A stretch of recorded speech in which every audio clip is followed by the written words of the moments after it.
fucking awesome. Come on, it's gonna be fucking awesome. You know the words. It's gonna be fucking awesome. That's it, see. It's gonna be fucking awesome. Yeah! Howdy, howdy, howdy, my fellow Coolest Geeks. It is I, Jesse Glenn Snyder, the Coolest Geek Alive. Now, honestly, I have so many fucking things that I want to comment on right now. Like, just insanity going on. The least of which is freaking George Lucas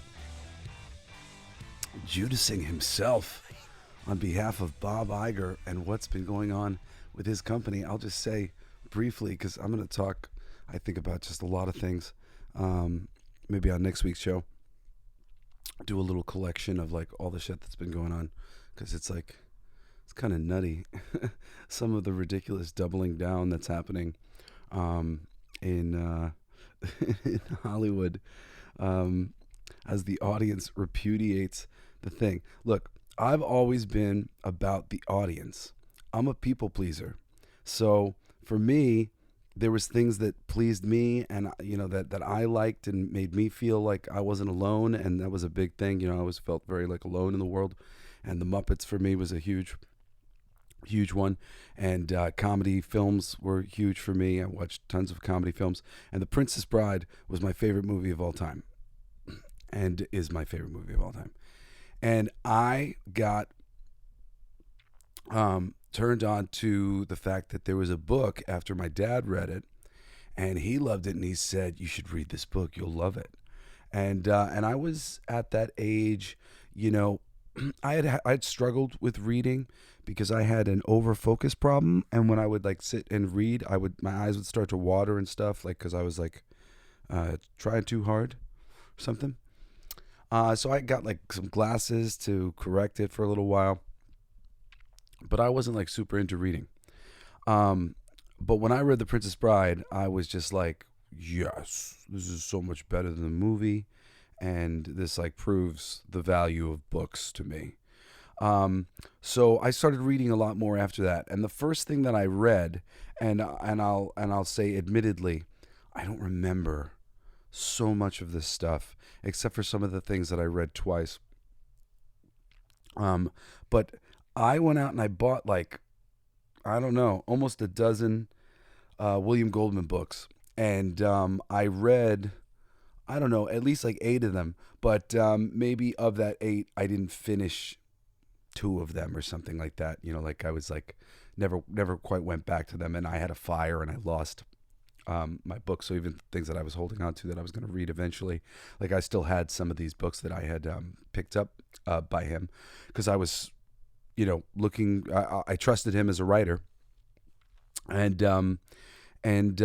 that's what I did for a little while, reading novels. I also read, you know, at that time, The Hobbit, and I forget some other fantasy and science fiction things.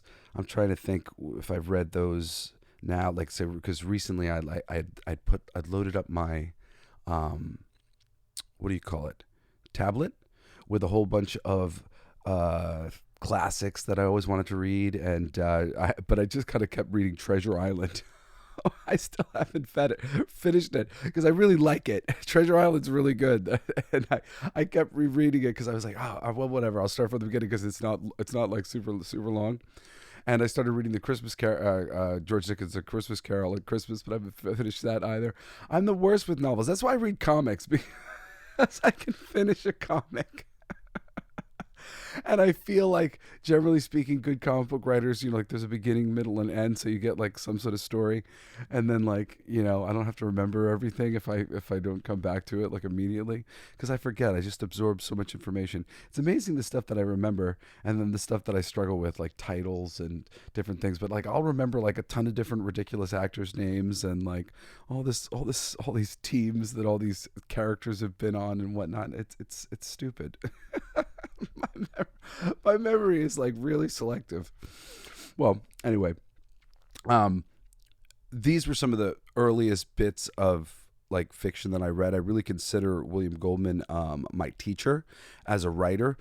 He wrote so many books on screenplay writing and stuff like that. I only read a little bit of some of his nonfiction stuff because it was focused on screenplay writing. And when I started to really think about writing, I wanted to write fiction, comic books, and well, first I was thinking about novels and comics, and a lot of his nonfiction was focused on screenplay stuff. So, but I did read some of that stuff as well, because he's my idol, and I'm gonna show you why in a second. Because there's so many other wonderful things by him. Not only the books that he wrote, but the films that some of his books are based on. And because he was coming from the novel world, he was trusted by so many different huge writers to adapt their work. And if you go in some of these people I'll mention, I made a bunch of notes for different things. I've got like a list of 13, but like most of my 13 have like additional pieces to, the 13, whether it's extra recommendations or reasons why it's significant and awesome. And he is significant and awesome. This man won an Oscar for Best Adapted Screenplay and for Best Original Screenplay. And his Best Original Screenplay was adapting the real life of Butch Cassidy and the Sundance Kid, which is fucking awesome. And we'll get to that in a second. But yeah, William Goldman was really like a major part of my formative years. But it's like some of my earliest reading. So like forgive me for shit that I'm gonna be like, I don't remember that exactly, but I'm focusing mostly on the stuff that I remember the most and have gone back and rewatched the most, and that's the bottom line. Anyway, I love this man. Next to Jim Henson, he's probably the most influential writer in my life. He's influenced so many different people, and I'm going to mention various things. I've got a whole bunch of cool notes about him, and it's funny. I had some things pulled up from last week. I think they're still pulled up here too. So William Goldman. I got some stuff over here. So let's see. I'll try to pull up all this shit by the time that we end this shit, because William Goldman is really worth your time. So the first one on my William Goldman list is Ghost in the Darkness. And it's an adaptation, I believe, of a book. I didn't make any notes about it because I just want to talk about how fucking great the movie is. It stars Val Kilmer. It's Val Kilmer in his prime. It is Morgan Freeman's in it as well. And it is really awesome. It's just super well done. If you love animals and, especially like predatory animals, cats, it's just cool and visceral. And I love a good monster movie. And the monsters, these man-eating lions, where they're working on these railroad tracks, and they bring in this guy to, kind of get it under control, and he can't get these lions under control. And it's really just a visceral thriller with lions. It's fucking awesome. Highly recommend that one. Number 2 stars one of my other favorite actors, Mel Gibson, in his prime, in Maverick, which I'm not sure if I remember correctly if it's an adaptation of a TV series or a film. I think a TV series. But yeah, I'm pretty sure the TV series, because his father is, well, oh shit, I don't want to spoil things in the movie, but is played by James Gardner, I think that's the dude's name, who's freaking awesome, and they have great chemistry, him and Mel Gibson, and Jodie Foster's in it, and she really, it's great, and it's like it centers around gambling and the old West, and Mel's charming as hell and James Garner's charming as hell. It was almost like, I hear you're pretty charming, Mel. Well, we'll have a little charming contest. It's a great movie. It's a charming script, very fucking fun. I've rewatched that movie so many times. I used to put it on in the background all the time. Ghost in the Darkness too. I rewatch those films all the time. They're fucking awesome. Number 3, one of the movies he won an Oscar for, he did not enjoy the process of working on this movie. He said something to the effect that he'd never written more drafts for anything. Apparently the studio just kept having him adjust this script. But they won an Oscar. For All the President's Men, and it is great.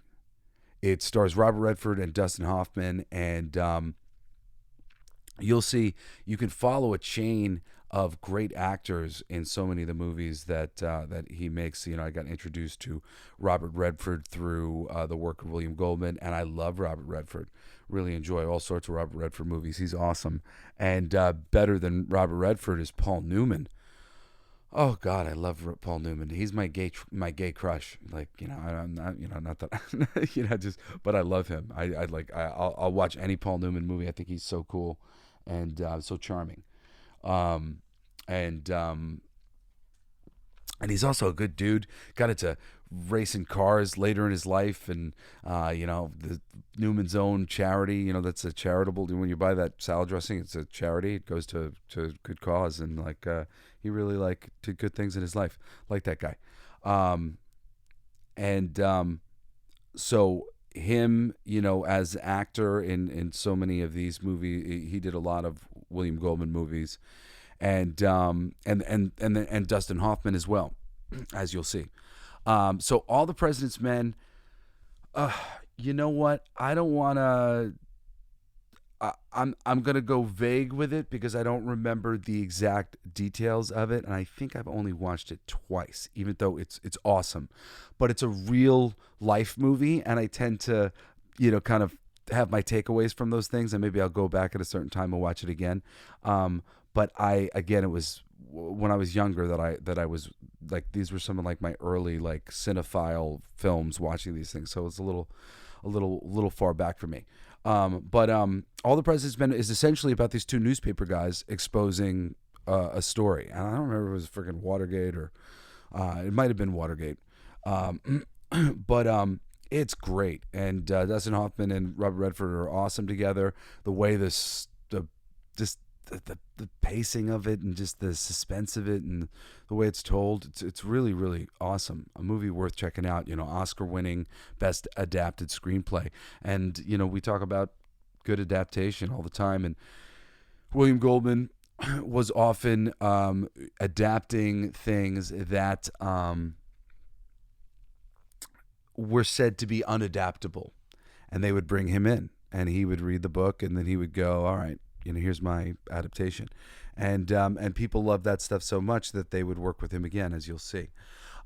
So at number 4, I got a little bit of a cheat here, but I love this movie, and he was slightly involved, and it gives me an excuse to talk about all the different movies that he was slightly involved in. And it's John Cleese and company's Fierce Creatures, which is fucking awesome. I don't know if you've ever seen Fierce Creatures. Probably more likely have seen a movie called A Fish Called Wanda. A Fish Called Wanda is awesome. Fierce Creatures is equally awesome in different ways. I highly recommend Fierce Creatures.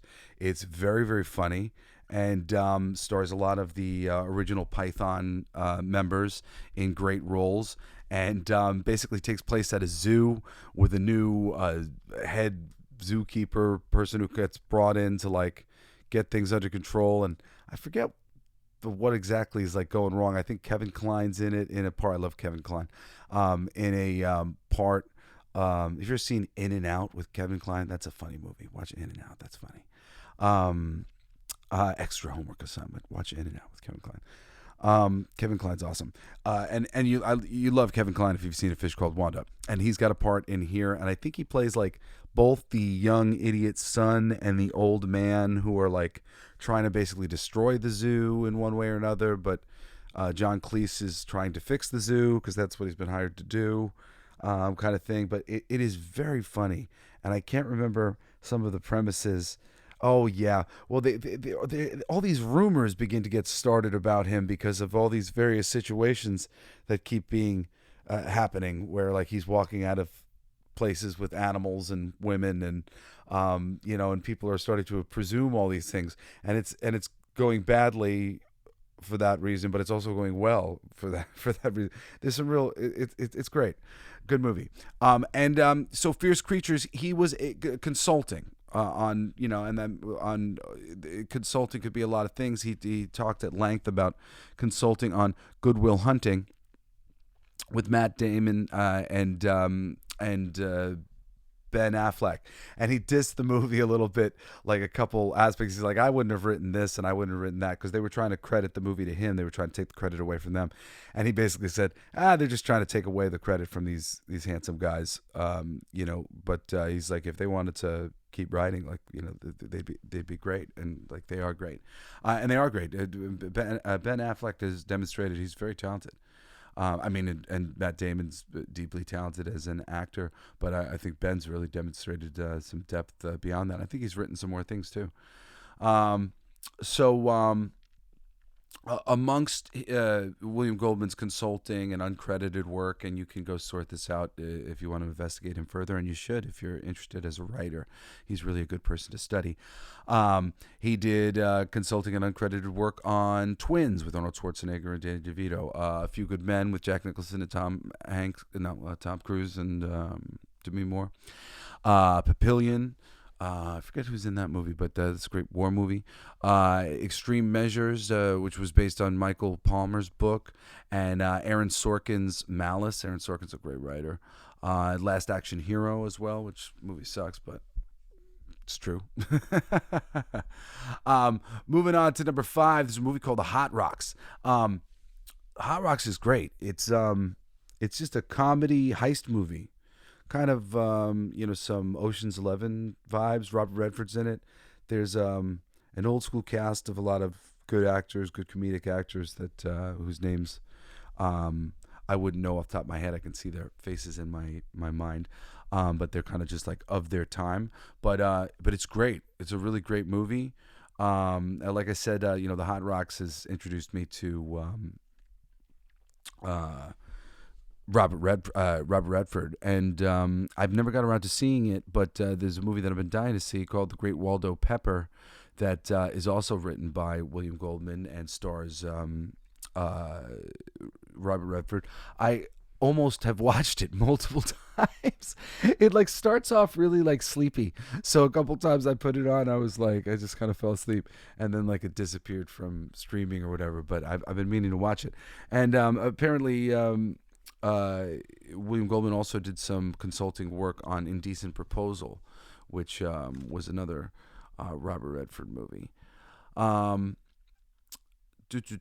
At number 6, we've got Marathon Man, which it's one of those cases of one of my first introductions to, man, this movie sucks compared to the book, because I had read the book first, because this was like the one that I had heard about. There's a reference in Gremlins 2, which is one of my favorite movies of all time. If you don't love Gremlins 2, you just like you're just missing all the layers of awesome depth to that movie. That movie is great. And like, if you don't see the depth, like, you really need to like watch it, man, because the humor is quite layered in there. It's really great. I love that movie. And they make a reference with the Daffy gremlin. He's like, he's got the dental stuff, and the guy's tied to the chair, and he goes, "Is it safe?" And that's a reference to Marathon Man. So my dad had seen Marathon Man, so he had basically, because I said, like, do you know any other William Goldman things or whatever, or like, I think we looked at the book list or whatever, and he said, oh, Marathon Man, that's like a famous movie with Dustin Hoffman. So that was one of the main books that I got. I got that one, and I got the sequel, Brothers, which was good too. I don't remember that one as much. I'm pretty sure I finished that, but I remember Marathon Man better because I read it twice. And I remember when I watched the movie, I was just sort of like, oh, fuck this movie. It was still good, and it was cool to see like certain things and stuff, but compared to the book, it was definitely just like a big letdown. So I would say people love Marathon Man, the film, and it is good. I could appreciate it on a lot of levels, but as somebody who had read the book, I was just like, this is a major letdown. But the cool thing about the book is it's a series. It's only 2 books long, but Marathon Man and Brothers was really cool. And essentially, Marathon Man was just like a regular dude getting sucked into this world of espionage that he knows nothing about, via his brother. And the first one really just like the first one's the best. The second one's cool just because the first one's awesome. But they're really well written. William Goldman's just a really great writer. He's got a great voice. I have a hard time often with a lot of novelists. Their writing voice is just very boring to me, and like if you're too up your ass as like a writer, I can't stand it. I get people who like Stephen King. Horror is not necessarily my thing, so I haven't gravitated towards a lot of Stephen King things, though I read like his book on writing, because I have read some Stephen King. I don't think I finished one. I finished a couple of his books. I can't remember which ones they were. The Stand, I know that I read a bunch of The Stand, and I liked that one a lot, but I didn't finish that one. There was one that I read. My dad read a lot of Stephen King, so there was the books around the house. So I remember at some point I picked one up that I really ended up liking. Or maybe I read The Green Mile was one of them, because I liked the movie so much. But it's different, a lot different. It's interesting. It's interesting though to see the differences in the adaptation. It's really worth it if you're a writer to read the books and the movies and just to see and compare and contrast, especially if it's ever something that you think that you want to do, because there's just a lot to learn from. Because people do make wonderful, grand improvements to narratives. I would say V for Vendetta is a great improvement on the book written by Alan Moore. And Alan Moore is one of the greats. But the film built upon the foundations that were laid there by Alan Moore, and it was better for it because it really honored the source so well. Similarly, The Crow, the James O'Barr Crow, the first film. Honestly, there's not a lot there except for some real great foundational stylistic things and the fundamentals of the story. But they bring out all the fundamentals of that original James O'Barr story in such wonderful ways. They've yet to replicate it with any of the other Crow movies besides that first one with Brandon Lee. Granted, he's kind of magical, but the bad guy cast in that movie is amazing. The dude from The Warriors, my buddy Lawrence Mason. I'm actually friends with that actor, the guy who plays Tintin. Shout out to Lawrence Mason. What up, brother? And there's a bunch of them. The dude who plays Fun Boy, and like they're all freaking creepy in their own way. And then the bad guy, the main bad guy, and his witchy assistant, and like, dude, that movie's loaded with cool people. And Tony Todd's in there. It's a great cast. There's some magic that they brought to life, and from the source material, not so great. And sometimes that happens. But The Princess Bride's better than the movie, and Marathon Man's better than the movie, and there was another one that I had read that was better than the movie. I'm forgetting it. Maybe I'll remember as I get to that thing. I have lists up here. I'll pull up a couple of them and it'll remind me. Too many titles and stuff at once in my brain when I was making this list. So Marathon Man's cool, and I really would recommend the book and the two books, and they're not like insane length or anything. I think they're like 300 pages and 200 pages, something like that. But I enjoyed both of those, and those were like saved on my bookshelf as like, one day I will read these again, because I get rid of the stuff that like I'm not going to read again, or things that like I liked, but I wouldn't necessarily read again. So I pass them on to other people so they can read them. And then also I like loaning out the books that I love so much, and then I end up having to buy them again because I never get them back. You have that problem? Let's see. So I talked about the Hot Rocks. I talked about Marathon Man. And now we're going to talk about number 7. And really, number 7, I kicked it back a little bit to maybe some degree. But no, I didn't really. Because these other ones I would say I watch more and I've experienced more. The Hot Rocks I've watched maybe like 3 times, but it's been a while. I love that movie. I just like haven't seen it in a bit, but that's a funny one. I really like heist movies, and it's a heist movie but with a lot of comedy in it. I keep wanting to say Don Rickles is in it. Somebody like that. Somebody a funny old school comedian is in it, like a bigger one is in it too. And it might be Don Rickles. So Butch Cassidy and Sundance Kid is great, especially because it's based on real life people. The stories, if you look into him, is awesome. Like there's a great story that doesn't make it into the movie. It might be in a deleted scene, but I remember having William Goldman telling the story or talking about it or whatever. Was that basically Paul Newman's character of Butch, he was robbing banks in a certain state. And he was brought before the judge, and he made a deal with the judge that he wouldn't rob in their state anymore because he kept escaping and robbing again, escaping, robbing again. So he basically said, like, look, if I don't rob here anymore, are we good? You know, kind of thing. And the judge let him off the hook, and he left that territory. He never robbed there again. And Butch was the brains, and Sundance was the killer. And, you know, who was backing him up, and they were best friends, and, you know, they went down in a blaze of glory together in Bolivia, I'm pretty sure. And the only thing about this movie that I should warn you, in the middle of it, there is a musical interlude with like a Burt Bacharach song of Raindrops Keep Falling on My Head, and it's like uncomfortably long. it's like 6 minutes or something. You'll be like, all of a sudden it's going to come on, you'll be like, what is happening right now? Why is Burt Bacharach here playing Raindrops Keep Falling on My Head? Is this a riding a bicycle montage? Yes, it is. You know, you might think it's sweet. I thought it was really weird. I was loving the movie. Then that happened, and I was like, what the fuck is going on? And then after that was over, I was like, oh, okay, thank God. It's over. I can only imagine that was what William Goldman was thinking when he fucking saw the movie. He writes this awesome Western about these real people, and in the middle of the movie, this fucking director makes a Burt Bacharach Raindrops Keep Falling on My Head music video.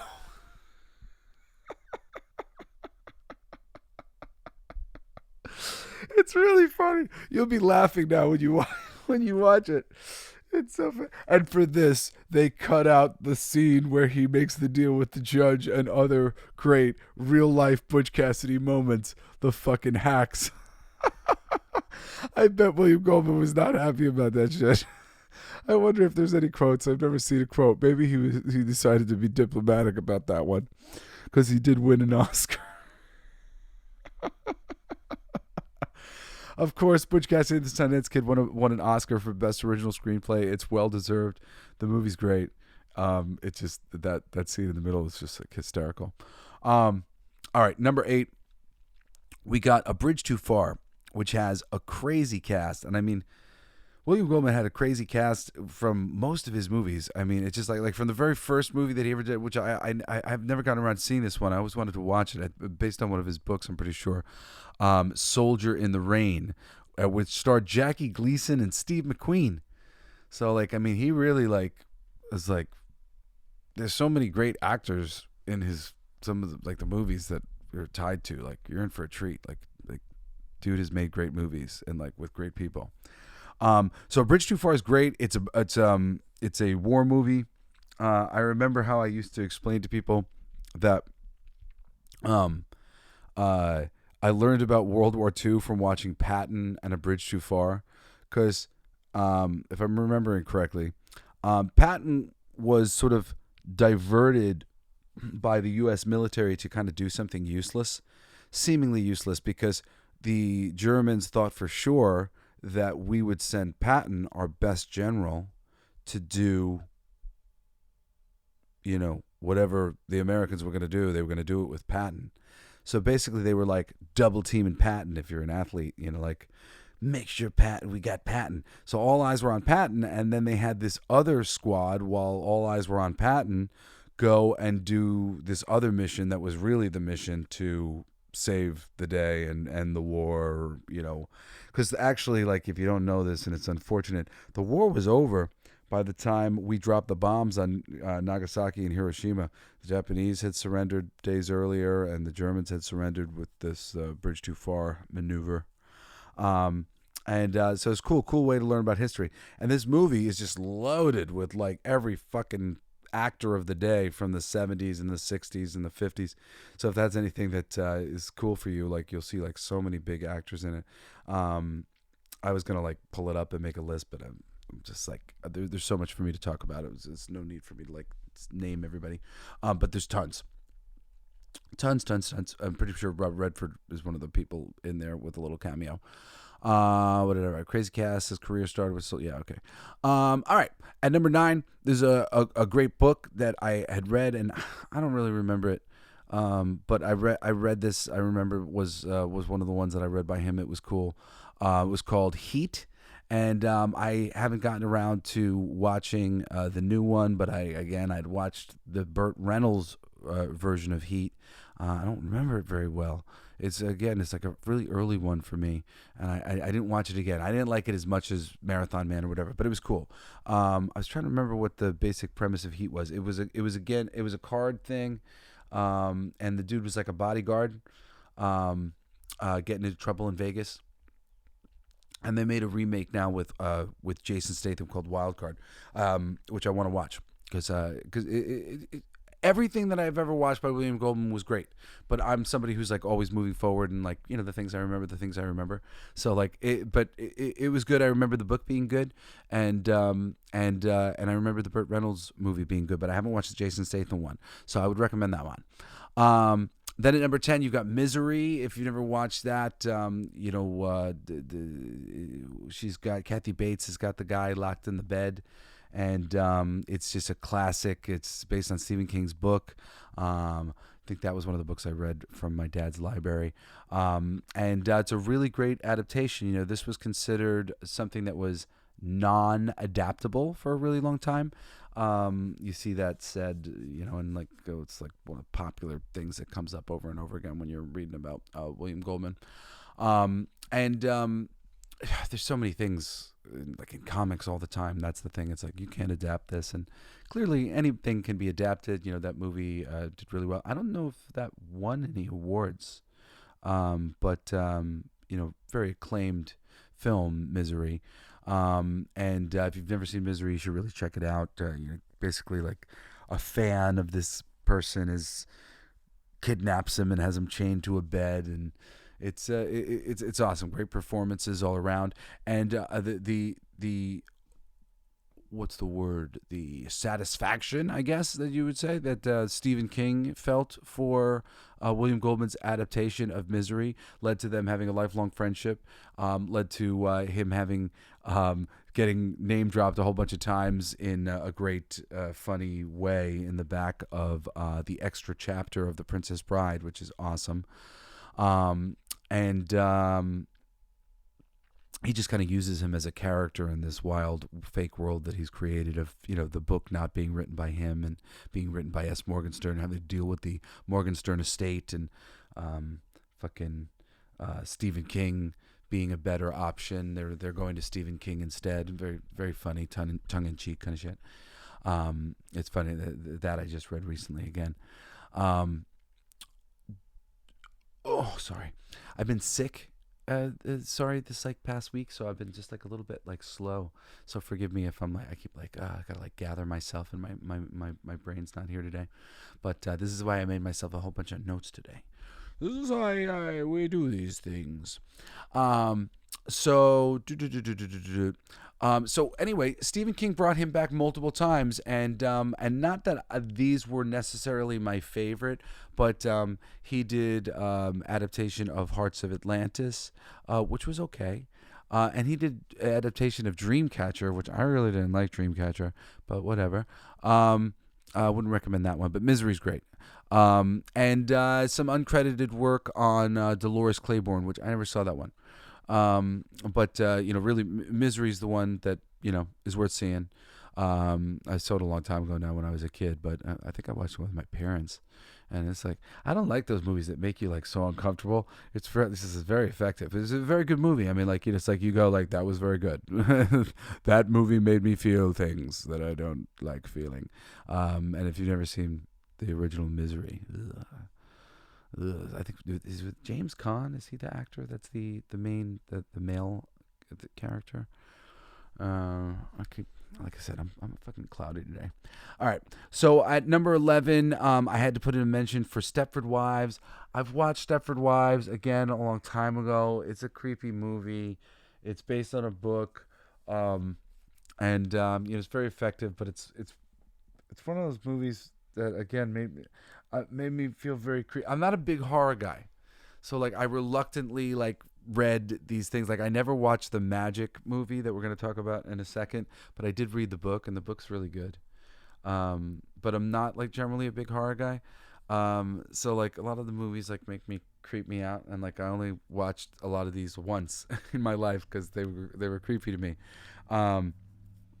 Stepford Wives is creepy. Like everybody's getting turned into like robots. It's kind of like Invasion of Body Snatchers, and but a lot of people love it.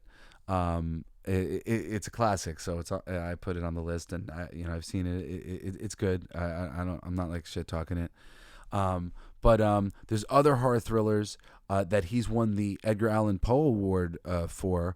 One is Harper, which is a Paul Newman movie, which I don't know if I watched it at like the wrong time or something like that, but like that one didn't like knock my socks off. But it did win the Edgar Allan Poe Award.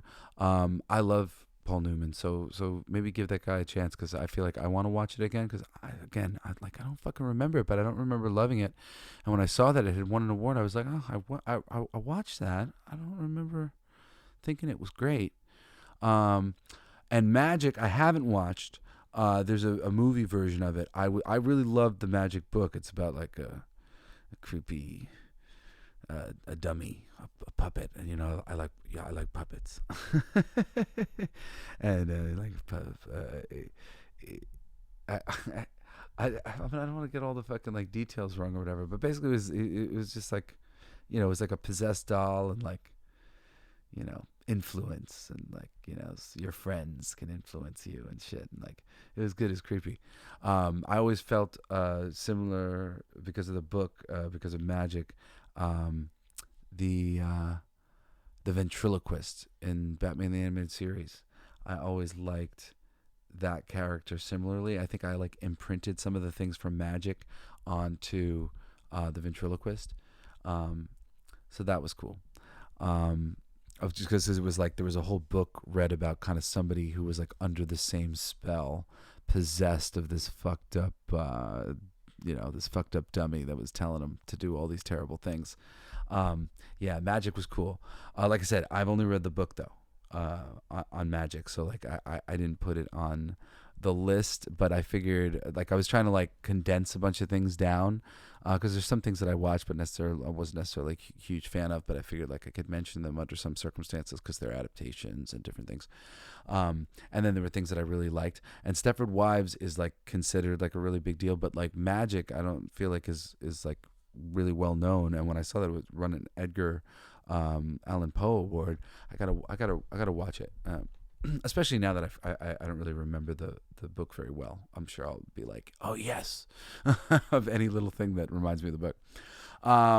So at number 12 you've got Chaplin, which is based on the book written by Charles Chaplin, the funny guy, the black and white and the thing. So this again is an adaptation by William Goldman. It's a big breakout thing for Robert Downey Jr. I ever watched it the one time, but I really remember liking it very much. And there's other ones like The Chamber, which was an adaptation of John Grisham, and The General's Daughter, which I enjoyed. The General's Daughter, which was an adaptation of a book by Nelson DeMille. But that's cool. And then additionally, he's worked with some incredible directors and people. Specifically, my number 13 is Absolute Power with Clint Eastwood.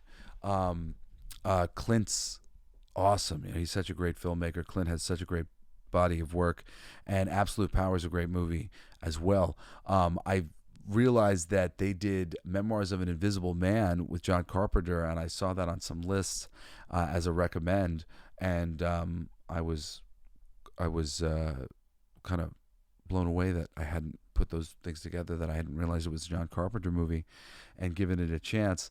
Because I don't know. I always thought the Invisible Man thing was kind of stupid, but I watched some of the remakes recently, and I thought they were actually really good, and it inspired me. I was like, there's some cool things that you can do with the Invisible Man concept. But anyway, those ones are the ones to check out. Ghost in the Darkness, Maverick, All the President's Men, Fierce Creatures, The Hot Rocks, Marathon Man, Butch Cassidy and the Sundance Kid, A Bridge Too Far. We're going to say Heat or Wild Card. We're going to say Misery. We're going to say Stepford Wives and Magic, and also Harper. And we're going to say Chaplin and Absolute Power. And I think maybe you should join me in checking out The Invisible Man, Memoirs of the Invisible Man, because I'm going to check that one out. Freaking John Carpenter. And yeah, those are the big ones that I can recommend and that I've watched a ton of myself. But additionally, there's some really cool things never produced. William Goldman wrote a script for Mission Impossible 2, which wasn't used. I fucking hate Mission Impossible 2. I really like all the Mission Impossible movies for the most part, but Mission Impossible 2 sucks ass. And they should have used William Goldman's script. Guaranteed would be better.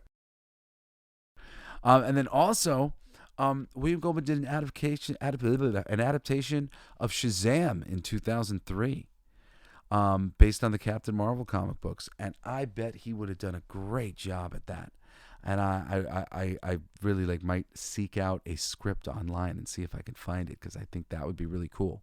Now, in nonfiction, he's written a bunch of stuff, and I'm just going to kind of read these guys off, because these are some of the things that you can read, especially if you're looking at screenplay writing, because that's most of his books, not most of them, but are half of his books are books of screenplays. So there's a book called The Goodbye Look, the New York Times Book Review. So no, and that's him doing some book review. And he did The Season, A Candid Look at Broadway. That was him. He really liked Broadway. He did a little bit of Broadway work, writing some stuff. I've never seen any of that stuff. I'm not familiar with it because I'm not a big Broadway guy. But I'm sure it's great. He's a great writer. The Story of A Bridge Too Far, which was like a guide and some of that bit.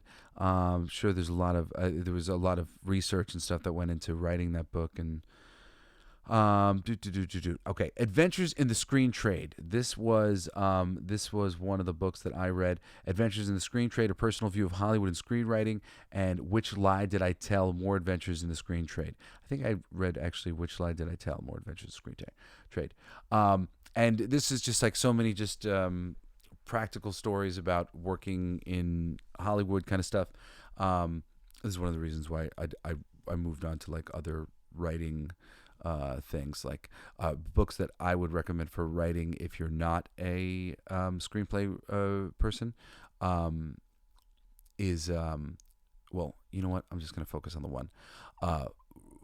Wired for Story. Just buy Wired for Story. It'll be the best book that you ever buy on writing, any type of writing that you do.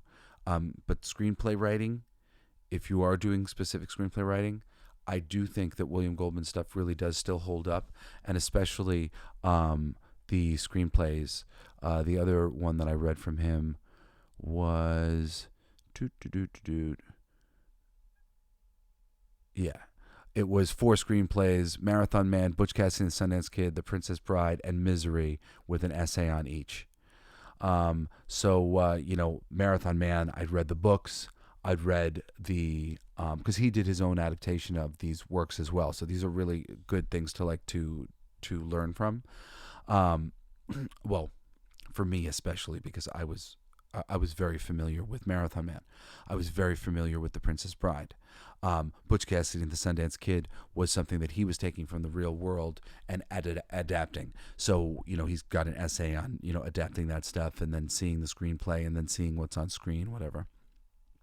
And then Misery, which was an adaptation of the Stephen King book, which, again, I said my dad had a library of Stephen King stuff, and there was a few things that weren't super long. Generally speaking, the ones that I went after with the Stephen King things were the ones that weren't super long, because I was just trying to see if I could get into him.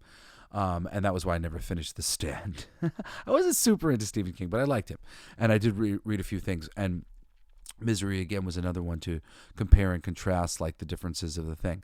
But I did this shit when I was, like, 15 years old. So it's a long time ago now. I'm 41. So forgive my memory, please. I feel like such a fraud. like, you sound like you're lying. Like, I was 15. I don't remember. And the more I'm like, I don't remember, the more I'm like, I make excuses for how you don't remember. I'm fucking embarrassed. It's ridiculous. One of my best friends, Aaron, he remembers dialogue from these comics that he read in the fucking 70s. And I, like, look at him with my mouth open like, what? How the fuck? How are you remembering this? It makes me feel so ashamed of myself. Fuck you people. Judging me. Anyway, there's 4 screenplays. There's also another book that he put out that I never read. Again, it was more focused on screenplay writing, and I was getting into comics. 5 screenplays. Screenplays of All the President's Men, Magic, Harper, Maverick, and The Great Waldo Pepper, with an essay on each. And there's another one, which I think I read some of this just while I was waiting for my girlfriend in like at Barnes and Nobles. I was just sort of waiting there, so I went to the William Goldman section, and I pulled out this book and I just started reading some of the pieces, and it was pretty cool. The Big Picture, Who Killed Hollywood, and Other Essays. Because when I was looking up different quotes and stuff, there was a bunch of things that came up that I was like, oh yeah, I read that, I remember that. It's hard for me to remember abstract information. I make lists of things. Like, I have, like, quotes and stuff that from when I was a kid, but the only reason why I remember this is because I wrote them all down. And when I do cover songs, I write all this stuff down because it kind of goes in one ear or out the other, with the basic concepts, generally speaking, sticking with me, unless the general concept wasn't so interesting enough that I could remember, it kind of blended into other shit. So let's see. So before I get out of here, let me just talk about some of the things that I pulled up for him that were really cool, because this was just like cool factoids and stuff. I pulled a bunch of things up last week, and we spoke an hour about the freaking Princess Bride, and then I moved on with my life. So these were some quotes and stuff from him that I thought were awesome, and I'm going to try to jump around on some of these things. But talking about Hollywood, William Goldman said nobody knows anything, and and he meant this, I think, in a lot of deeper ways. He was very cool and diplomatic, but people don't trust their senses, they don't trust their guts, and just everything is generally sort of fumbled, and success is kind of accidental so often. It's a crazy thing. He was talking about the significance of All the President's Men, that they felt that it released in 1976, that it helped to flush to the surface again all the realities of Watergate that the Republicans had tried so hard to bury, and that basically it had an effect on changing American history, that movie, which is pretty cool. Sidney Lumet, never keeps anybody waiting. No directors earned. I'm sorry. I'm like scanning. Allan is a gentleman. So he's worked with so many different people, and I mean, there's just so many different quotes on him of like what this person was like, what that person's like. Of course, all these writers, they're asking them about the other people. So many of his quotes are insultingly not about him. But awesome stuff. But this is really cool. On the persistent rumor that he and not Ben Affleck and Matt Damon is actually the author of the screenplay for Good Will Hunting, he said, "I'd love to say that I wrote it. Here's the truth. In my orbit, it will say that I wrote it. People don't want to think that those two cute guys wrote it. What happened was they had the script. It was their script. They gave it to Rob Reiner to read, and there was a great deal of stuff in the script dealing with the FBI trying to use Matt Damon for spy work because he was so brilliant in math. Rob said, get rid of it. They then sent them in to see me for a day. I met with them in New York, and all I said to them was, Rob's right. Get rid of the FBI stuff. Go with the family. Go with the Boston. Go with all that wonderful stuff. And they did. I think people refuse to admit it because their careers have been so far from writing, and I think it's too bad. I tell you who wrote a marvelous script once, Sylvester Stallone. I agree. Rocky. Rocky's probably my 4th favorite movie of all time. Rocky's a marvelous script. God, read it. It's wonderful. It's just got marvelous stuff. And then he stopped suddenly because it's easier being a movie star and making all that money than going in your pit and writing a script. But I did not write Good Will Hunting, alas. I would not have written the It's Not Your Fault scene. I'm going to assume that 148% of the people in the room have seen a therapist. I certainly have for a long time. Hollywood always has this idea that it's this shrink with only one patient. I mean, that scene with Robin Williams gushing and Matt Damon and they're hugging. It's not your fault. It's not your fault. I thought, oh God, Freud is so agonized over this scene. But Hollywood tends to do that with therapists. Anyway, I thought that was really funny and really gave like a glimpse into William Goldman and his sense of humor and, his sweet diplomacy. He talked really kind words about Clint Eastwood and how directors tend to lose it as they get older, but, he was still going strong. And he felt that Nanette Newman was really miscast in Stepford Wives because you wouldn't commit murder for her. Like she wasn't pretty enough to commit murder for. I really do think that this is a real thing that gets lost on people. Like there needs to be some sort of silly standard of beauty just for the sake of storytelling so that the audience understands the thing and like the shapes in the world. And that doesn't mean that we can't appreciate and know outside of that like there's beauty in everyone and there's beauty in everything and like, but like when you're telling stories, there's just sort of like, aha, the one with the happy mask and the one with the sad mask. And, sometimes that means characterizing somebody who looks good in a certain light, but also sometimes it means characterizing somebody who looks good in a terrible light. So, I mean, like, it goes back and forth depending on the story. It's all about like being able to use the trope to say something, because you can say either thing. We just have to agree upon what the scale is. Once you start murkying up the scale and like everything is beautiful, so don't say that anything is beautiful. Well, like now we can't like speak on a lot of subjects because we don't have an agreed upon scale. Even though, like I said, we can have that abstract scale outside, and that abstract scale is very real. It would just, we got to agree on it. Anyway, I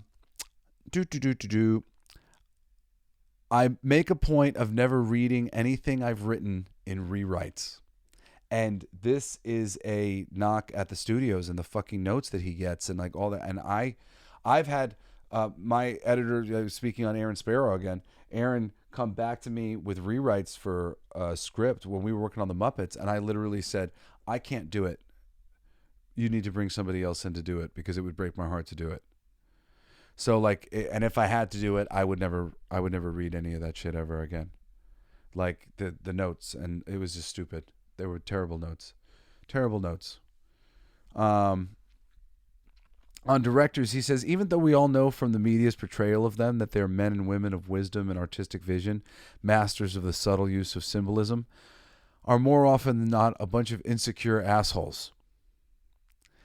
He said, understand this, all the sleaze you've heard about Hollywood, all the illiterate scumbags who scuttle down the corridors of power, they are there all right, and worse than you can imagine. And then he said something that this seems like crazy, but it's really not crazy. He said, I know an author whose book was optioned for a movie on the condition that the main character be made a much younger man. When the wind is right, I can almost hear his screams. And you build a film, a story, or a character perfectly around the narrative. And when a subtle thing like that is changed, it ruins all of the things that you did the things because they were the age they were. You would have thought of things differently if they were a younger age. So it's a major move. There's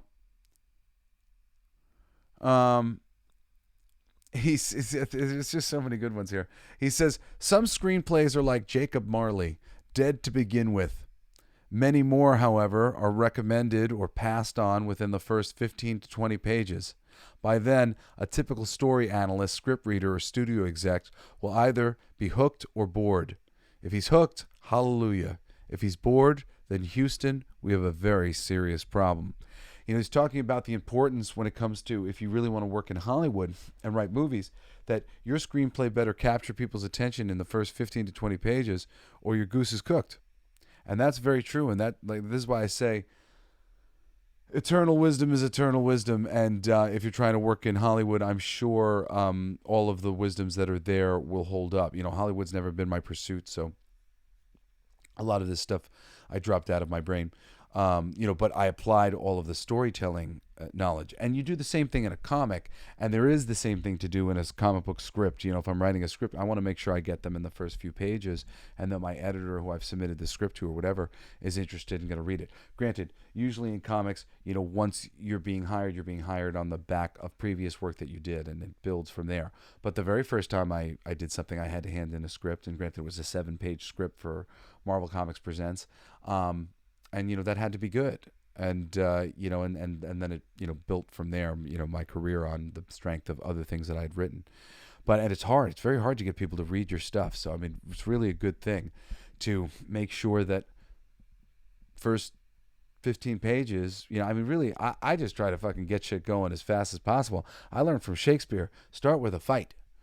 That I thought that was just a great quote. It's always stuck with me. In 2000, his interview on his Nobody Knows Anything quote, he said, to back it up further, he said, "Nobody has the least idea, I believe, what will work and what won't work for audiences. Even the most successful director of all time, Mr. Spielberg, look what happened to Amistad. Do you think he thought it was going to bomb? No. They don't know." And there's a lot of truth to this. I do think that abstract thinkers like myself do have a much better idea of what is going on, because they're too pig-headed in Hollywood, and they don't care about us first. It should be audience first. The customer's always right, but that's not how they think. And as soon as you get into any of these entertainment fields, whether it's comic books or Hollywood, any of it, and I've worked in all of them, whether it's a voiceover actor or hosting TV shows, pitching TV shows, and doing a little bit of writing for film and TV stuff, largely in earlier stages with pitching, working with my brother and working with other people that I've done narrated shows for and things like that. But plenty of work to understand and deal with the lawyers and pitching and taking these meetings and whatnot. And reality TV, there's just been a lot of different angles that I've been in Hollywood. I can just tell you sort of where they're at. And it's sort of it's all this keeping up with the Joneses shit and the least common denominator and, Occam's razor and just everybody copying everybody and quick, somebody's got a good idea, run, do the same thing over and over again. It's just I won't get fired if I'm doing the thing that everybody's doing. It's terrible. And there's this amazing system in reality that has been set up with novels and comic books and animation and now anime and so many other things, where there is a small group of people who are willing to work for it to find out that something's great. And they could be mining these things for great stuff, and then at the same time trying to bring Hollywood talent up to that level. And instead, things get sucked into Hollywood and they just get dumbed down and stupefied and the same shit over and over and over. It's terrible. It's because I championed all of my favorite comic books and my favorite novels being turned into movies when I was a kid. And then when it happened, I was like, fuck, what did I do? Careful what you wish for.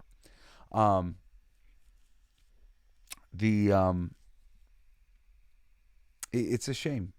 It's a shame what the system does to great works. And, for all the Lord of the Rings that we have dozens and dozens of Jonah Hexes, unfortunately. All right. And let's see, just getting over here. In the interview about the Ghost of the Darkness, which was my number one on the thing, he said, "Weren't those lines terrifying? If you can believe in the existence of evil, you can understand that story. Stephen Hopkins did a terrific job on that film, but it wasn't a great commercial success. Nobody wanted the lions to be that successful. We live in a Disney world. Maybe we miscast the lions." And then one of his best quotes, "If crime didn't pay, there would be no crime." I love that one. But yeah, I know the movie wasn't super successful in theaters, but it's a great one, and I know it's a great film for so many people. So many people line up with it. On his book side of things, Princess Bride, Adventures in the Screen Trade, Personal View of Hollywood and Screenwriting. Which Lie Did I Tell? Yeah, one of those ones is the one that I read maybe first. Princess Bride, Marathon Man, Magic, the Silent Gondoliers. I read that too. It's an interesting one. So like gondoliers is like the little boats in the thing. It's a short. It's a short. I'm kind of blanking on describing it. I've had a hard time describing it in the past. It was a cool book. The Temple of Gold, which is one of the ones I lost in the fire, and Boys and Girls Together, which I lost in the fire. But I had started reading Boys and Girls Together. That was fun. It was like a comedy. Color of Light. No, I didn't read that. Brothers, Baby Levy #2. That one's the sequel to Marathon Man. Butch Cassidy and Sundance Kid screenplay, which I read in the 4 screenplay, which has a whole bunch of different screenplay stuff. And it definitely doesn't say Burt Bacharach tune breaks out in the middle of that screenplay. I'm just trying to look at some of his books if there's any other ones. Yeah, Heat was cool. And then he had a book called, Soldier in the Rain, which is the first movie that was based on. I never read Soldier in the Rain. Hype and Glory, that was the other one that burned that I never got a chance to read. I don't think I ever got my hands on Tinsel. No Way to Treat a Lady is another movie that he made that was like a crime thriller. I don't think I watched that one. Misery Shooting Script, Father's Day, Edged Weapons, Buttercup's Baby. Buttercup's Baby's the extra chapter for the thing. Oh, Your Turn to Curtsy, My Turn to Bow. I never read that one.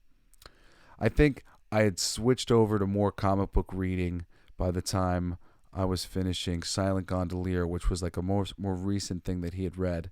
But I did eventually dig a little bit into Boys and Girls and Heat.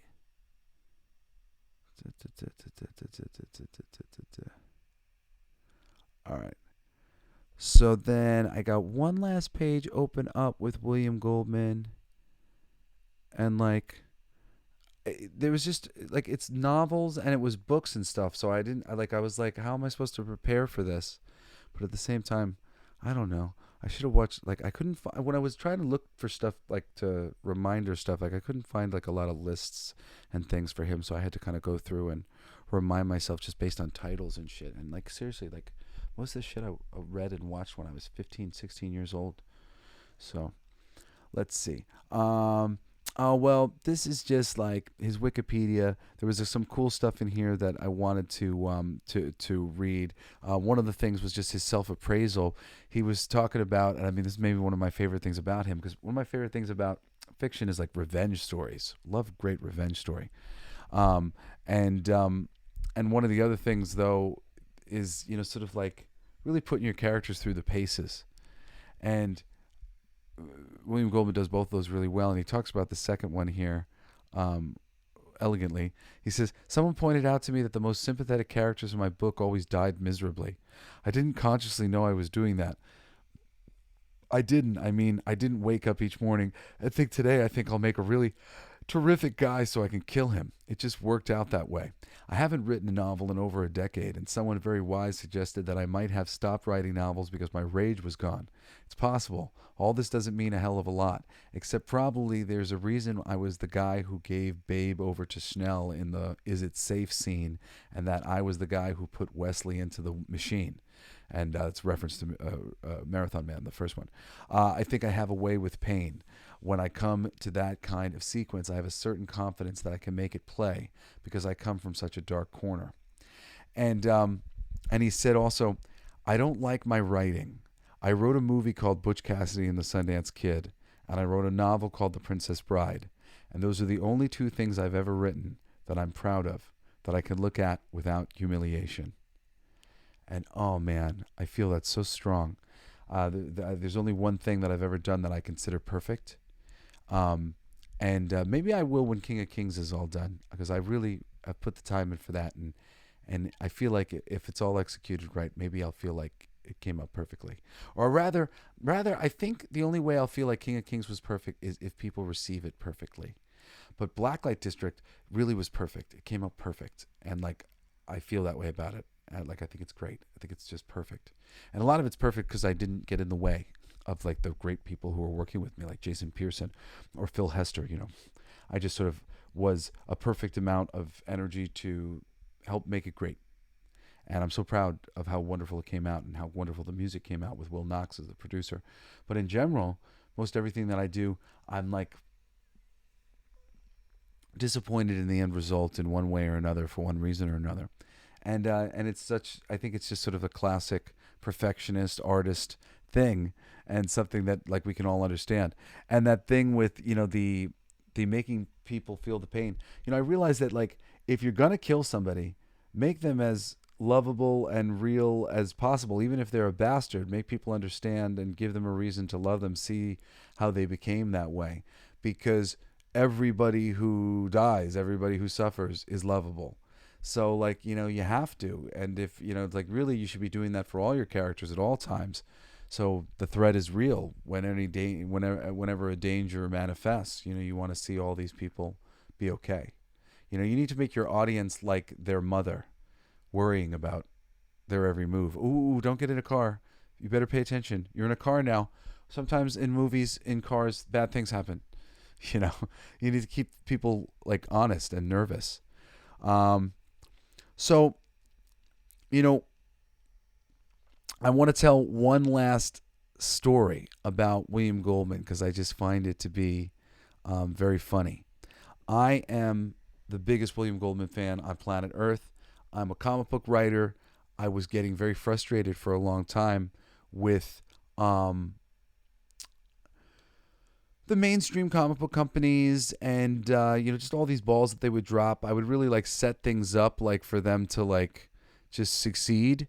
I would make things that could survive on more than just their the strength of the name of the writer, stuff that was conceptually really sound. So that if you were like telling somebody the premise of the book, they'd be interested because the book's premise was interesting. And you didn't have to say, oh, it's Jesse Blaze Snyder, because nobody knew who I was. So I was always giving things that were really like easy kind of like pitches. But like they would sort of murk it before, like I had the cover scheme that was done for my Evil Ernie books, which was just business as usual for Dynamite Comics, and really like Nikki Barucci and Joe Rybrandt over there, and they gave me carte blanche to do the thing, but they made all the covers like the old school Evil Ernie, and it would have been cool to do a single variant every issue of like an old school Evil Ernie with something that was more accurate to what we were doing inside the book.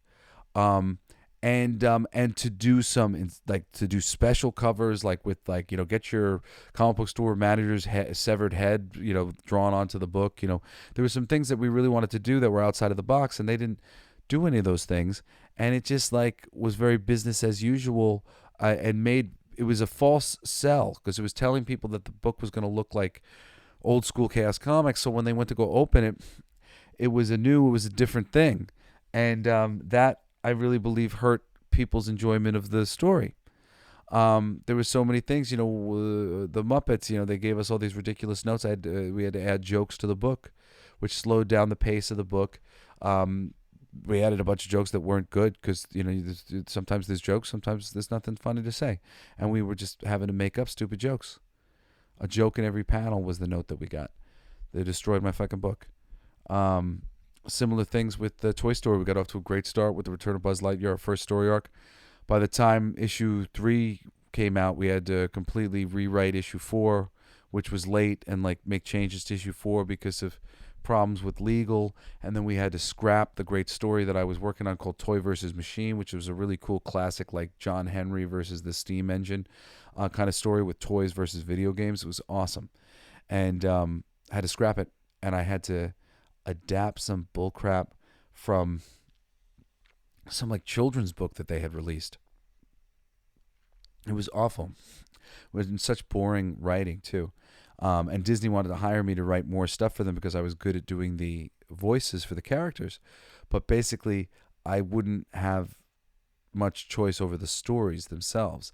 And this is what happened with Toy Story. And by the end of it, I had to do what was essentially my most boring story concept that I had, which was Andy goes on vacation and like the toys go on vacation, almost get lost, find their way back kind of thing.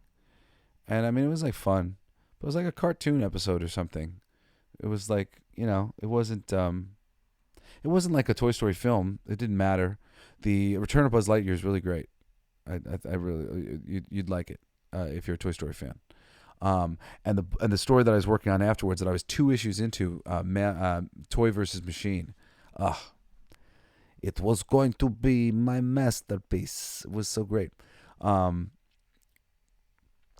These companies always destroy the things, and so often we're left, sort of like taking responsibility for what they've made as the writers, it's really a shame. And if we would live in a world where the writers, as the architects of the films and the comics, were being honored the right way, and often in comics they are, great artists know that a great writer can really help them make something wonderful, because it's just about framing out a universe. And if you honor the great writers, the great George Lucases and the great Jim Hensons and the great Steven Spielbergs and the great Stan Lees of the world, they have a vision, honor that vision, and we can make it that much grander. And that's just the way it is. Anyway, I love William Goldman. He just is the person who taught me how to write, and, just like my earliest reading about writing and my earliest reading of scripts to, like, what is this guy doing? He's doing something right. William Goldman's doing something right. All the movies that I haven't seen and books that I haven't read, I would recommend them to you sight unseen, because I've never really watched or read anything by him that wasn't good. Everything was good. Some of them were not as memorable for me as others, but they were always great. They were always really well written, and charming, and more balanced than most people. His suspense and thrillers have laughs. Everything's got laughs. He wasn't afraid to make you laugh in the middle of a suspenseful scene, but also some of his suspense shit is harrowing, especially in his books. Like Marathon Man is like, because it's like like some torture scenes, and they're rough. Anyway, I love you all. Thank you for joining me. I got really cool news. If you care about me and you want to see my success in like the publishing field with my company and in future media or whatever, my company Blacklight District Studios, we've got our next comic book that's going to be going up on Kickstarter, and you can find it now on the website. The book's called Fucking for Our Future, and it is a R-rated, X-rated probably, comedy masterpiece. I love it. I'm really proud of it. It's very funny and fun, and it's really like turns the erotica genre on its head. I never would want to work in the erotica genre, but there's a lot of people making a lot of money there, and I was just sort of like, well, for my kids, I need to just sort of get a hold on a market here and like start to, capture a little bit of an audience and get some attention. So we decided to do this because it was just like really outrageous and fun, and we had a great time working on it. The book came out awesome. It's all done, and we've got the best covers, and you can go and like start watching it. It's not like live yet. It'll be live probably in like the next like month or so, but Fucking for Our Future on Kickstarter. Follow it. It's great. We fulfilled all of our orders for King of Kings. If you haven't got it yet, you'll be getting it in a little bit. Probably just all our international orders. Probably just those ones are trickling out still. Or if you haven't got it yet, there's 6 people who were having problems with their addresses. 2 of them know about it already. Anyway, that's super cool.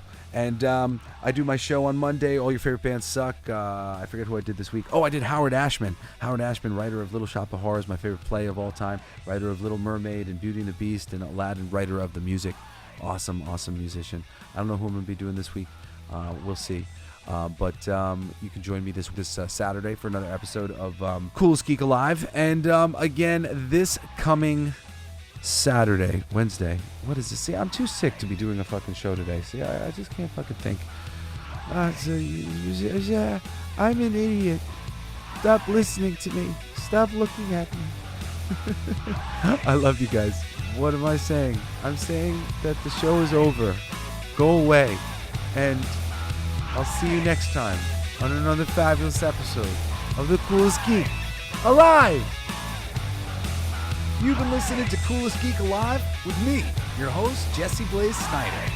Don't forget to rate, comment, and subscribe for more excellent geek culture content. Thanks for listening. It's my favorite part.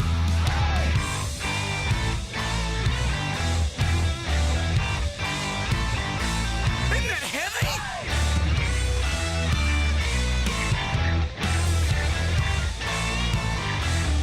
I'll play that. It's gonna be fucking awesome. Coolest alive.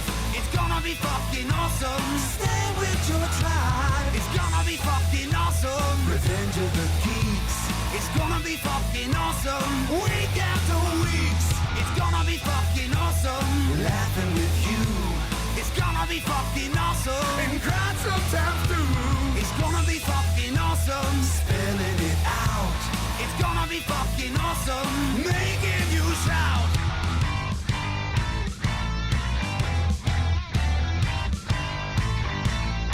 I'm a genius.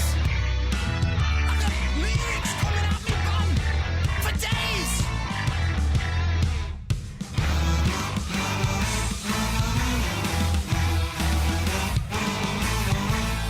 You like that? It's a kazoo solo.